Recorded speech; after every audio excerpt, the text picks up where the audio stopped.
Welcome to Greenball. I'm Marie Crowe. In this episode, we cross to Alan Lewis to look at the men's Bangladesh tour. We're delighted this week to chat with Boyd Rankin, Northwest Warriors head coach and Ireland men's first test wicket-taker.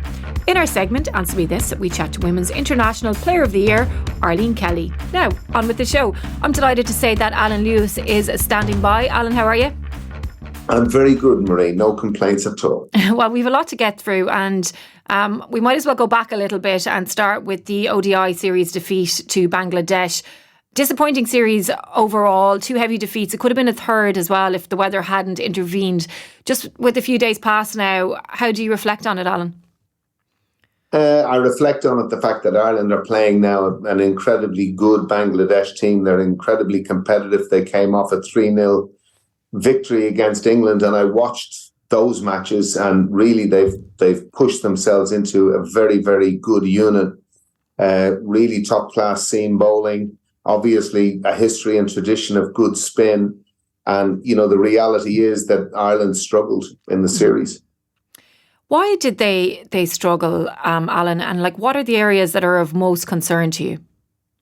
Well, I think what you have to accept is that Bangladesh are a very, very good team. I think we're coming on the back of, not a huge amount of cricket, and you need rhythm to get into games. They came on the back of a very competitive series against England, and they were full of cricket, and they had cricket in the balls. To go to the subcontinent isn't easy. And again, the other side of things is perhaps, without a batting unit that was firing. But, it was quite interesting to hear the comments of, the difficulty. Certainly, I think the Irish coach was certainly saying the difficulty to deal with pace. But Ireland have never really had any issues with pace. They played against South Africa in a series probably with the most potent seam attack around. So I don't really buy that one myself. Obviously, the Bangladesh group of seamers under Alan Donald as coach have really started firing, most of them bowling at in around the 140k mark, but they're bowling really well, and I don't buy that. I just kind of think we haven't really hit our straps with the bat at all. And the other side of things is when you're chasing 340, 350 every game, that becomes a real challenge. You mentioned the word selection there, and a few questionable calls. For you, what were they? Well, I think in terms of the spin department, it surprised me in the sense that young Frost, the left-arm spinner who's been consistently very well, was overlooked. That certainly did surprise me. I think one of the real positives through this series has actually been Graham Hume, who again, for the purposes of what he does, he bowls a very consistent line and length. There's nothing too fancy down about what he does. He just hits the top of off stump, swings the ball away, and he's got his rewards. He's been really good for Ireland since he's come into the scene, and he's probably been our most consistent bowler. What are the areas, Alan, do you think that can be improved now in the short term? Well, in the short term, there's a real battle on our hands, and what we've got to try and do is remain positive, encourage. We've got some smashing players that just need to be, in a sense, lifted, and that a lot of that sort of stuff comes from within. There's no point in moaning about our lot. We've got to try and just maybe develop a little bit more resilience about what they want to get out of one another. And invariably that comes from within a squad. The only thing is, you've got to look and reflect on how well they played last summer, having won a series against Afghanistan. And I'm tempering it with, in this particular series, a Bangladesh team that are extremely good. And I think they're going to challenge, they'll have their eyes set on, a really good World Cup because they've developed as a team. Their fielding has improved no end.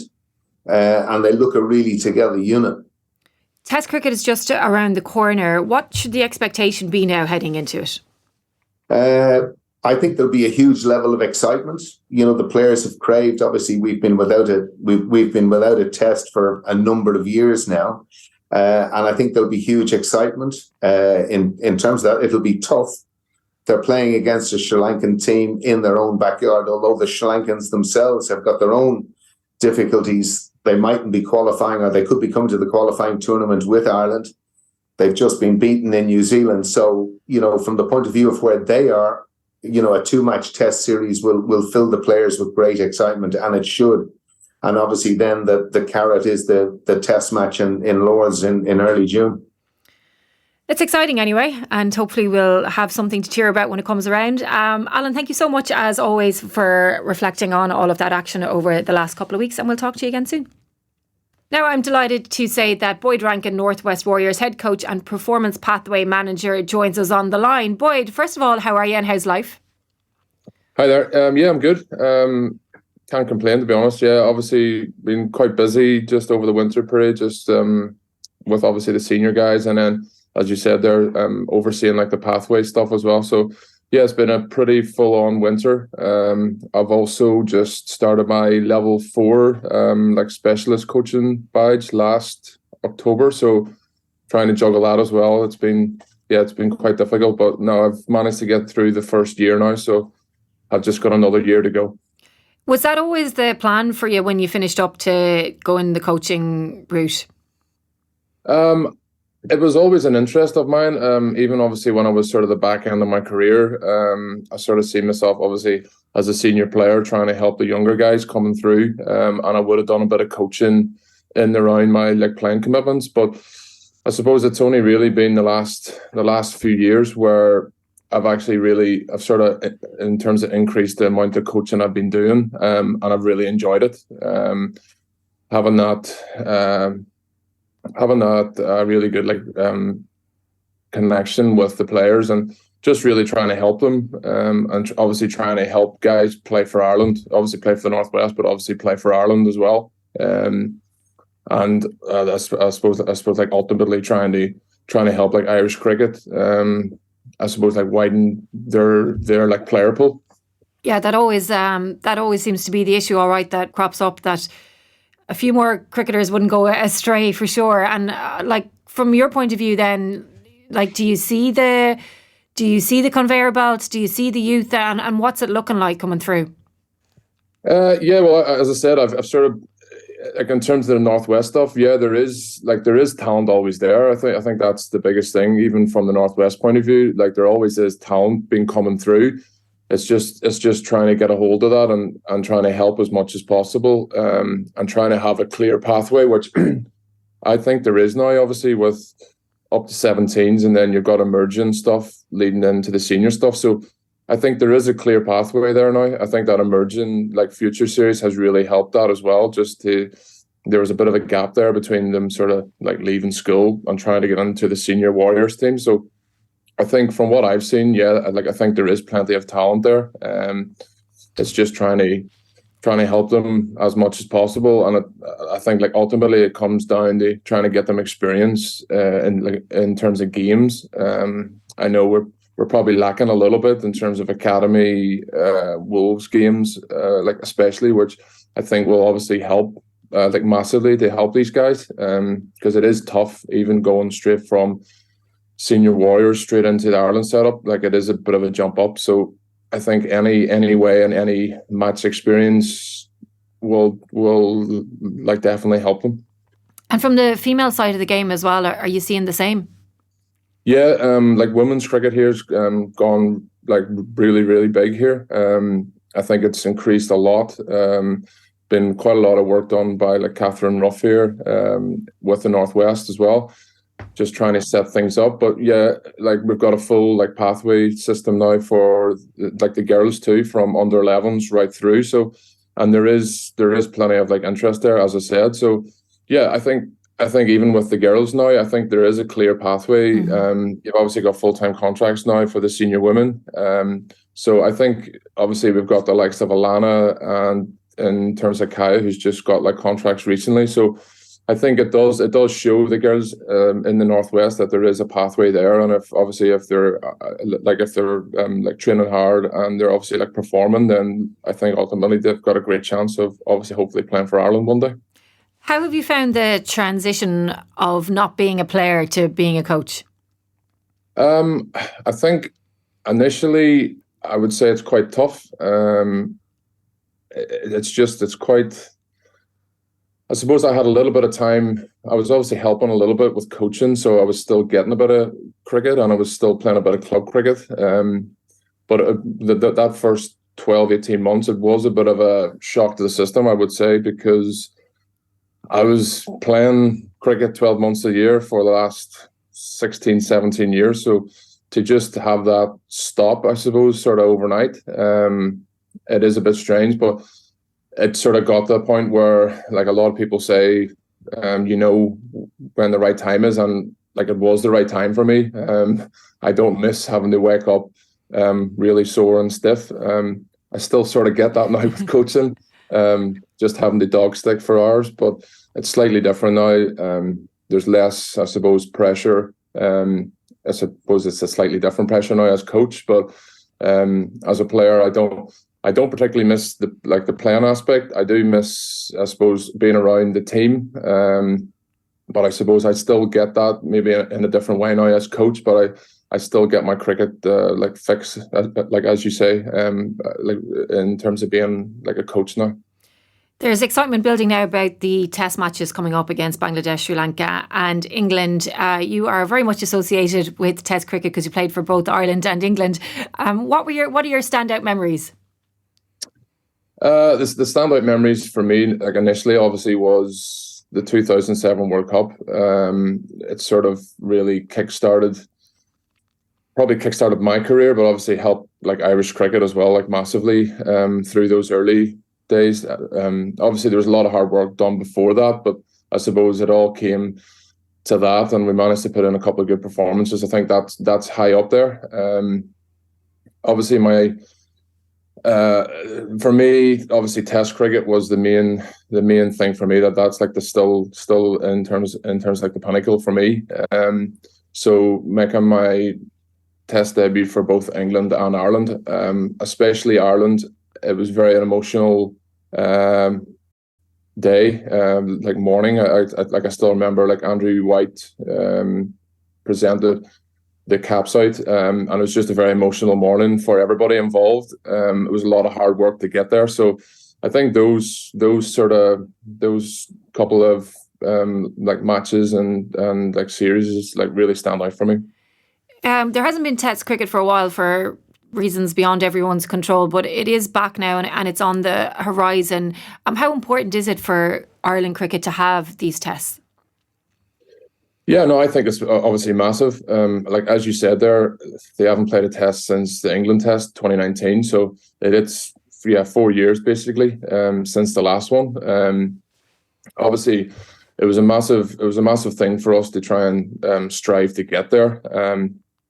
And I suppose once we got there, it's obviously quite difficult in like many ways just to obviously host like test matches ourselves. But I think it's massive to try and help the players now that are in those squads to try and like progress. I'm a big believer that you learn a lot about yourself and about your cricket by playing like the longer format of the game, and I think it can help with your shorter format games too. So I think ultimately I would love, obviously we're playing test matches now with Ireland, but I'd love to see the 3-4 day games back with like the inter-pro stuff as well, because ultimately the guys that are potentially going to play for Ireland in the next few years, they need to be playing more longer format cricket as well. So what kind of things did you learn about yourself? It's just, I suppose as a bowler, it is mentally tough. It's obviously like a test match, like for a reason. It is tough. You go through really tough periods of the game. And as a bowler, you're asked to bowl 20, 25 overs a day. So you have to keep coming back. And you have to learn to bowl, basically. You have to learn to be able to find a way of trying to take wickets and trying to perform on flat pitches, like especially. But I think being able to get a result in 4-day cricket or test match cricket, like sitting down after 4 or 5 days and like managing to get a win, I don't think there's a better feeling in terms of playing cricket. I've obviously been lucky to do that in terms of playing 4-day cricket and obviously winning quite a lot of games with like Warwickshire, but it's just a completely different feeling from a player's point of view. knowing that you put in a serious amount of hard work to get that win. And you also took Ireland's first wicket in Test cricket, which is a nice thing to be associated with. Yeah, I was very lucky to do that. Obviously, my old teammate like William Porterfield managed to take the catch. So yeah, it was a bit of a Warwickshire connection there. Yeah, as I said before, I think that was obviously a very special morning for us. And I didn't really think about it at the time, but yeah, it's obviously quite nice to take that first wicket for Ireland. Yeah. So just leading into these tests, what should the hopes and expectations be for Ireland? I think it's obviously quite, as I said, it is a long time since they have played Test cricket, and for a lot of them, I think there's probably 10 in the squad that hasn't played any Test cricket at all for Ireland. So it's obviously really new for a lot of them. I think the expectations can't really be that high. Obviously, you want to try and go out. I think ultimately we want to try and win the game, but as long as we're able to, I suppose, just learn and think on our feet and adapt to the situation. I think being able to see situations that we might be struggling in, we managed to get through those tough situations. I think that'll be a massive plus for us to try and just compete, I suppose. Obviously, it's going to be tough away from home in Bangladesh. They're really good at home. Wickets are going to be a bit alien to us. There's probably going to be quite a bit of turn. So it's just a matter of, as I said, trying to adapt and just trying to play every ball, basically, trying to just break it down and try and keep it really simple. As I said, ultimately you want to try and win the game, but I think if we manage to get a draw, I think it'd be a massive plus. I was sort of looking back the last few Test matches at Dhaka where they're playing, and they've all been results pitches. So I think in general now, especially Test match cricket, it pretty much is a win or lose. So I think as long as we put up a good fight, and I'm sure we will do, I think it'll obviously lead us in good stead. England at Lords, how special are those kind of games? Yeah, they're massively so special. Just obviously you're playing against England, but playing at Lords, probably one of the most iconic grounds in the world. It's just really, really, really special. I still remember walking out that first morning of the last Test that we played there, pretty much a packed house. The atmosphere was unreal. You just had goosebumps in the back of your neck. So it's just, yeah, as I said, you have to try and soak it in as well, because at times the occasion can get you. But I think as long as you can keep saying to yourself, just enjoy it and try and take it all in, I think you'll probably do a lot better off by doing that. So yeah, as I said, it's going to be really special for those 11 guys that take the field during that Test. So on reflection, were you able to enjoy those days, or is it only now when you're removed from it and time has gone on that you can reflect and think, hey, that was one of the good ones? Yeah, well, I think as I got to the sort of the back end of my career, I definitely tried to enjoy it more. I think whenever you're younger, you probably don't think about it. You probably just think you just keep playing. But I think obviously at the back end of career, I definitely tried to enjoy those moments more. And that moment was one of them. I think even now looking back on it, yeah, I think it was obviously really, really special to be part of that. But as I said, I did try and enjoy and try and take it all in the last few years that I played. Okay, Boyd, thank you so much for taking the time to chat to us, and no doubt we'll be talking to you again soon. Best of luck with the coaching. Thank you. Cheers. Now it's time for our Answer Me This segment, and I am delighted to say that Arlene Kelly joins us on the line. Arlene, how are you? I'm very well, thanks. How are you? Yeah, I'm good. I always feel sorry for people who move to Ireland and then they realise, I'd say pretty quickly, that it seems to rain here all the time, like it is today. Yeah, I am quickly learning that. I thought I was confident enough coming over with just a couple of jumpers, but I quickly... Yeah. How do you like life in Ireland anyway? I love it. Yeah, the people are great. Yeah, it rains a bit, but find me a country that doesn't, True. I think the people probably make up for the bad weather. Was there anything that surprised you that you weren't expecting about life here in Ireland? Not really. I guess I'd been over a couple of times visiting family and whatnot, so I had a fair understanding of of what things could be like. I guess the M50 can be a bit of a pain at times, but aside from that, no real surprises. Yeah, well, I won't disagree with you there, that's for sure. Okay, I'm going to get into our questions now. So what do you enjoy most about cricket? The people. I think the friendships that I've made over the past couple of years, and I guess the opportunities that it's provided. I mean, if you had said to me a year ago I'd be sitting here in Ireland, I would laugh. So, yeah. Growing up then, who was your sporting hero? Lisa Carrington was probably my sporting hero. She's a New Zealand canoeist who has so many gold medals from Olympics and all sorts. So I think she's very grounded with it too. So she was definitely someone that I looked up to. That's an interesting one now. It's a kind of a left field sport. Yeah, very much so. But I guess, yeah, when the Olympics and all those sorts of events are on, you just immerse yourself in it. And I'm watching sports that I've never really watched before. So are you one of those people who becomes an expert and, starts criticising the scores and all the rest? I wouldn't say I criticise, but I'd say I'd like to give a lot of those a crack, yeah. That brings us on nicely to our next question. Were there other sports that you were involved in down through the years? Yeah, definitely growing up, we were encouraged to get involved in as many sports as we wanted. So I played netball, soccer, touch rugby. I'd say that was probably it, but we were always out in the backyard playing with family, friends and all sorts. Were you good at everything? No, probably not. B team for netball. So, once I got that potential career finished, not that it ever was a potential career, but no, cricket was always the sport that I loved and I guess I wanted to work hard at. So when you were growing up then, did you see a pathway for yourself? Did you know how far you wanted to go, what you wanted to achieve? Not really, to be honest. I think it was a classic story of playing in the backyard with Dad and the brothers. Brother signed up for a club, and I guess from there I became involved in the Auckland Pathways program.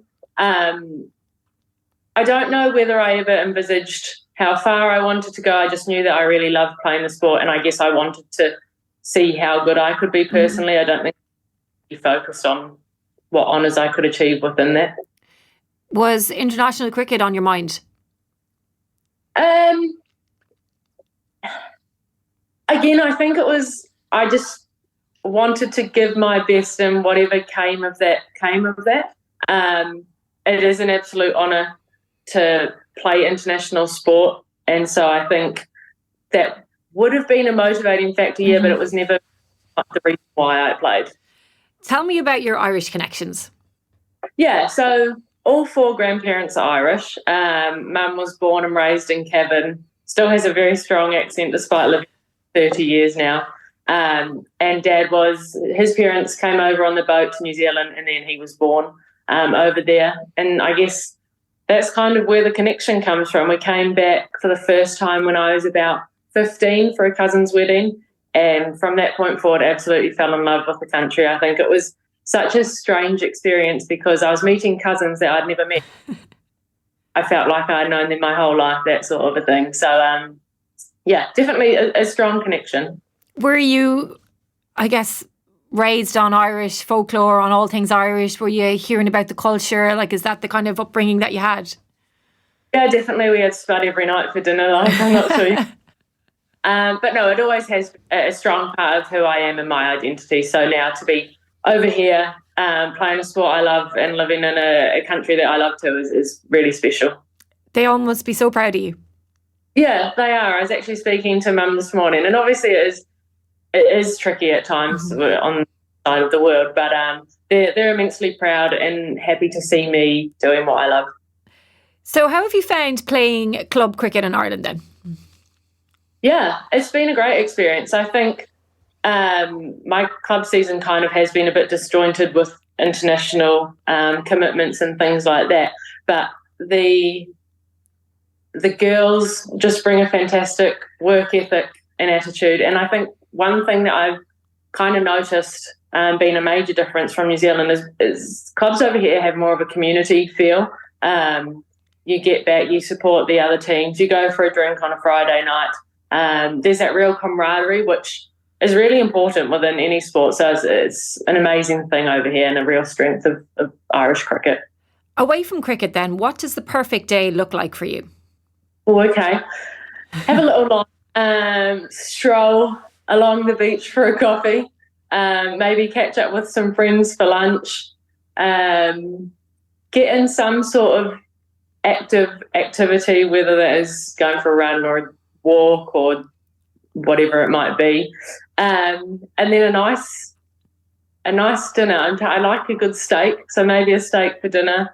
And a movie or something. Nothing. That's a nice, simplistic way of life. Yeah, very much so. A lot to be said for it. So what's the best piece of cricket advice that you have received that has helped your career? I think to be where your feet are. I guess in cricket there are a number of different uncontrollables and external distractions. But I think for me, when I've had most success as a player, it's when I've been present and been clear, and just focused on either bowling that delivery or facing up to that ball. And I guess that applies in trainings as well, like being present so that I'm able to fully commit to whatever it is that I'm doing. Sounds good, Arlene. Now I have some quick fire questions to finish, which I need you to be present for because they're very hard. Mullets, nifty or naff? Naff. Oh, don't agree at all. Sledging, part of it or park it? Park it. Your best performance on the cricket field? Probably scoring a century in the one-day final back in Auckland. Song you've played the most in the last month? Oh. What's the new Ed Sheeran one called? I should know that. It slipped my mind. The only one I know is Celestial. Yeah. Is that the one? Hasn't I quite like? Okay, movie you last watched and enjoyed? Probably the Titanic. Really? Yeah, I love the Titanic. So are you the type of person that watches the same movie over and over? That would probably be the only movie I would watch over and over. Yeah, otherwise, no, I couldn't do it. Amazing. Learning a lot about you, Arlene. Thank you so much for joining us. I hope the weather gets a little bit better and that you have lots of enjoyment and success here in Ireland. Thanks for listening, and join us again in the next show to discuss the return to Test cricket for Ireland men, and we look ahead to international fixtures this summer. Don't forget to subscribe to the show, also rate and leave a review, as it really helps other fans find us. And if you have any questions, you can email us at thegreenballshow@gmail.com and we'll do our best to find the answer. Farewell for now.